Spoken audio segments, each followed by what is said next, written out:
네, 안녕하세요. 친절한 주치, 100년 치아 건강을 책임지는 치과의사 이상수입니다. 몇 년 동안 마스크 쓰느라 참 고생들 많으셨죠? 그런데 사람들은 적응의 동물이라고 마스크를 내내 쓰다가 이제 벗으려니까 조금 허전한 것도 같고 얼굴이 그대로 노출되는 게 좀 어색하기도 하고 다들 그렇다고들 말씀을 하십니다. 그런데 마스크를 벗게 되면은 잊고 있었던 고민이 되살아나기도 하죠. 바로 입냄새인데요. 입냄새, 그 원인은 어디에 있을까요? 입냄새의 80에서 90% 정도의 원인은 구강 내에 있습니다. 입냄새의 가장 흔한 원인은 불량한 구강 위생 상태로 인한 음식물 찌꺼기입니다. 사실 많은 분들이 습관적으로 식사 후에 양치를 하고 있습니다만 제가 치과에서 보면은 정말 꼼꼼하게 양치를 하기는 어려운 것 같습니다. 특히나 치과에 검진이나 치료를 받으러 오시는 분들은 정말 평상시보다 더 열심히 양치를 하고 오셨을 텐데 그런데도 불구하고 제가 보면은 플라그나 음식물 찌꺼기들이 이 사이에 끼어 있는 거를 많이 보게 됩니다. 그렇다면 치과 왔을 때 그 정도면 집에서는 정말 대충대충 양치를 하고 사셨을 텐데 어떻게 지내셨을지 짐작이 좀 갑니다. 입 안에 남아있는 음식물 찌꺼기는 말 그대로 입 안에서 썩게 됩니다. 정말 썩은 내가 날 수가 있습니다.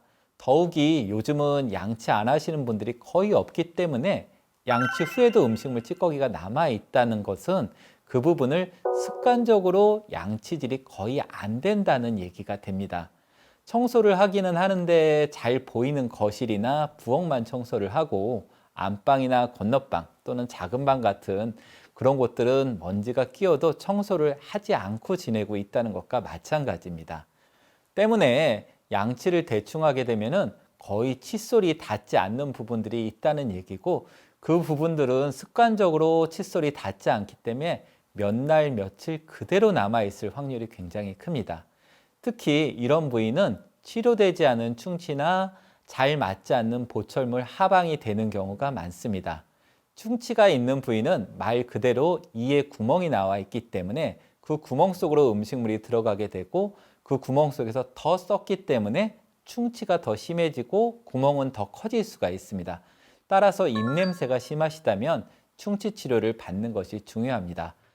그런데 안타까운 거는 본인은 본인 입냄새를 잘 못 맡습니다, 사실. 입냄새는 옆에 있는 분들이 조금 얘기를 해줘야 되는데 얘기해 주기가 조금 민망하죠, 사실. 그럼 정말 내가 입냄새가 나는지 안 나는지 어떻게 알 수가 있을까? 좀 쉬운 방법으로는 손등에다가 이렇게 침을 좀 묻히시고 건조를 시킨 다음에 이렇게 냄새를 맡아보면은 조금 본인의 입냄새를 느끼실 수가 있습니다. 그 옛날 재래식 화장실 같은 데 들어가서 오래 있으면은 처음에는 굉장히 냄새가 역하게 나지만 오래 앉아 있으면 냄새를 못 맡으시죠. 코 피로라는 현상 때문에 지속적으로 나는 냄새는 코가 못 맡게 되는데 입과 코는 아시다시피 붙어 있고 그 위치 상태에서도 코가 자기 입냄새를 잘 못 맡습니다. 그런데 내가 치과 갔더니 충치는 없다고 하던데 그런데도 입냄새가 난다. 그러면은 다음으로 의심해 볼 범위는 바로 설태입니다. 설태란 혀에서 떨어진 단백질 조각과 입안에 있는 플라그 그리고 구강 내 세균 이런 것들이 혼합된 단백질 복합체인데 단백질들이 세균에 의해서 분해될 때 특유의 황화합물이 생성됩니다. 이 황화합물 가스의 냄새가 굉장히 심한데 여러분들 그 성냥으로 이렇게 탁 키면은 그 황냄새 확 낼 때 있죠.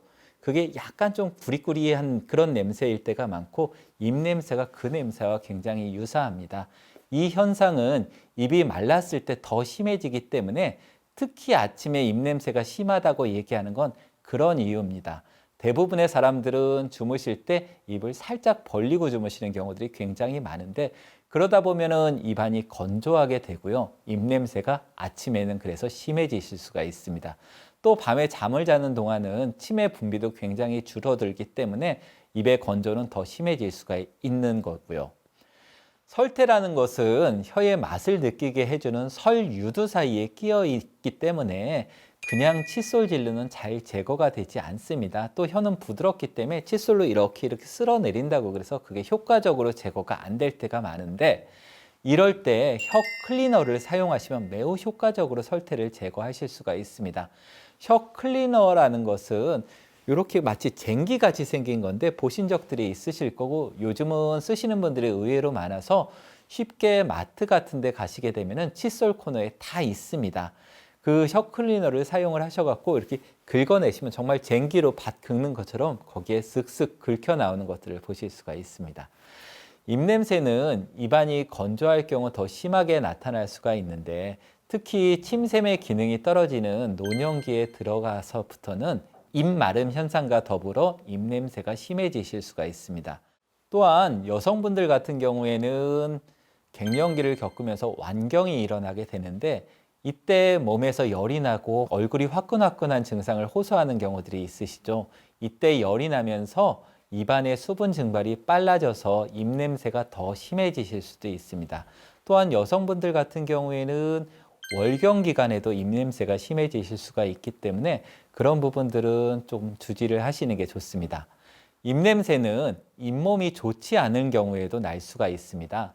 잇몸에 염증이 심할 때는 특유의 염증 냄새가 있습니다.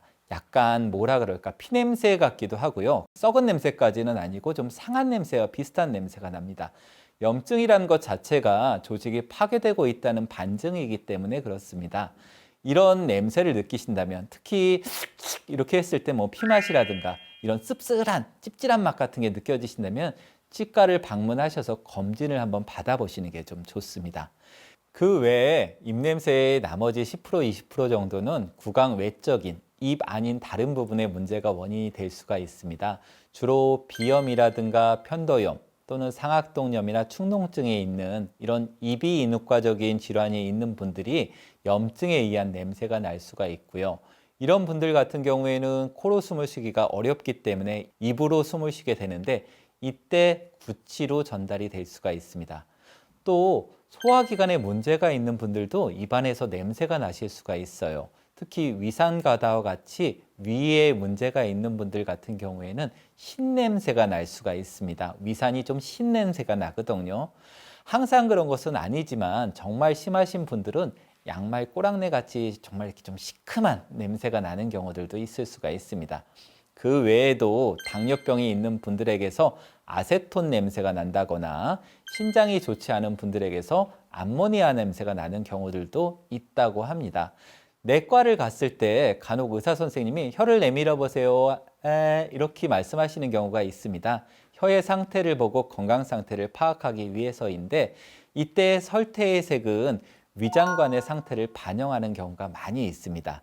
정상적인 설태의 색깔은 옅은 회백색을 띠는데요. 이 색깔이 정상입니다. 좀 굉장히 반짝반짝하고 그냥 보기에도 건강한 색깔입니다.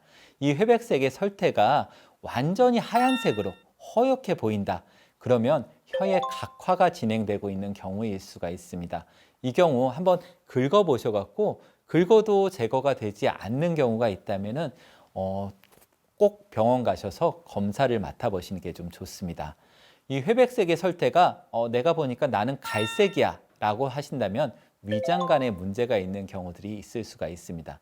이런 상태라면 내과를 찾아가셔서 꼭 검진을 받아보셔야 합니다.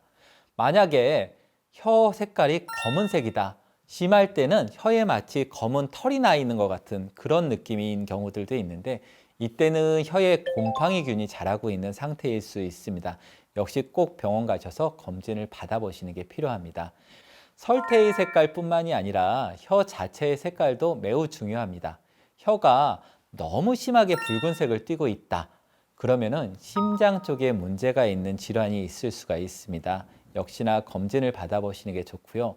또는 혀가 파란색으로 보이는 경우가 있습니다. 청색으로 보인다고 그러면 산소가 부족한 호흡기 관련 질환일 수가 있습니다. 문제가 있을 수 있으니까 역시 병원을 한번 가보시는 게 좋습니다.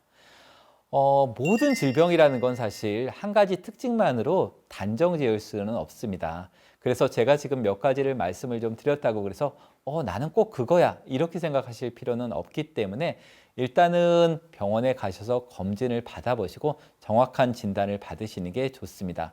가끔 보면은 제가 드리는 말씀들을 보고 특정 단어나 특정 용어에 집착하셔서 내가 갔더니 치과에서 이런저런 얘기하는 거 들었는데 나는 그거 보면 어디가 안 좋은 것 같아. 그러면은 이때는 뭘 먹어야겠네? 이런 식으로 인터넷에서 찾아보시거나 자가 진단을 하셔갖고 자가 처방까지 내리시는 경우들이 있는데 그거는 절대 금물입니다. 입속에 상처가 종종 생기시는 분들도 좀 계시죠. 흔히 구내염이라 그래서 우리가 입안에 빵꾸 났다, 구멍이 났다라고 표현하는 경우들이 좀 많습니다. 정확하게는 입안이 헐었다라고도 얘기를 하시는데요. 이런 구내염은 크게 두 가지로 분류가 될 수 있습니다. 첫 번째는 물집이 생겼다가 그 물집이 터지면서 입안이 허는 경우가 있으시고요. 두 번째로는 물집 없이 그냥 헐어버리는 경우가 있습니다. 물집이 생겼다가 터지는 경우는 대부분 헤르페스 바이러스 감염입니다. 이 바이러스는 물집이 터지면서 주위로 퍼질 수가 있어서 전염이 됩니다. 따라서 물집 생겼다고 집에서 혼자 물집 터트리면 안 됩니다. 곤란하고요. 헤르페스 바이러스 같은 경우에는 우리 몸에 큰 해를 끼치는 바이러스는 아닙니다. 다만 매우 귀찮은 바이러스죠. 몸이 좀 피곤하거나 신경 쓸 일 많거나 잠 못 자거나 이러면 나타났다가 컨디션이 회복이 되면 자연 치유가 됩니다. 또 다른 구내염으로 물집 없이 생기는 구내염이 있는데 이거는 아프터성 궤양이라는 것입니다. 이 아프터성 궤양은 정확한 원인은 아직 알 수가 없는데 그냥 입안에 생기는 아토피 같은 것이라고 생각하시면 이해가 쉽습니다. 가장 신뢰받는 학설은 면역학적 문제로 인해서 우리 몸의 면역세포들이 구강 내 상피세포를 공격하고 그렇기 때문에 상피세포가 손상되면서 입안이 헌다고 알려져 있습니다. 이 아프터성 궤양 역시 컨디션에 따라서 발생하기 때문에 일주일 정도 지나면 대부분 자연 치유가 되기 때문에 큰 걱정은 하실 필요가 없습니다. 그냥 이러한 것들이 나타나면 내가 많이 피곤하구나, 좀 쉬어야 되겠다 생각하시고 몸 피곤한 것을 알려주는 그냥 신호라고 생각하시면 훨씬 더 마음이 편하실 겁니다. 하지만 이런 구내염이 몇 주씩 지속이 되거나 한다면 병원에서 약을 처방받으시는 것이 필요할 수 있습니다. 그 빵꾸 난 구내염을 통해서 균들이 들어가는 2차 감염이 진행될 수 있기 때문입니다. 근래에는 바이러스 관련 약들도 많이 개발이 되었기 때문에 직접 바이러스를 치료하는 약들도 처방을 받아서 사실 수가 있습니다. 자, 오늘은 입냄새와 그 외의 구내염에 대한 부분에 대해서 알아봤습니다. 입속 건강을 잘 챙기는 향기로운 하루 오늘도 되시기 바라겠습니다. 지금까지 여러분들의 100세 치아 건강을 책임지는 치과의사 이상수였습니다.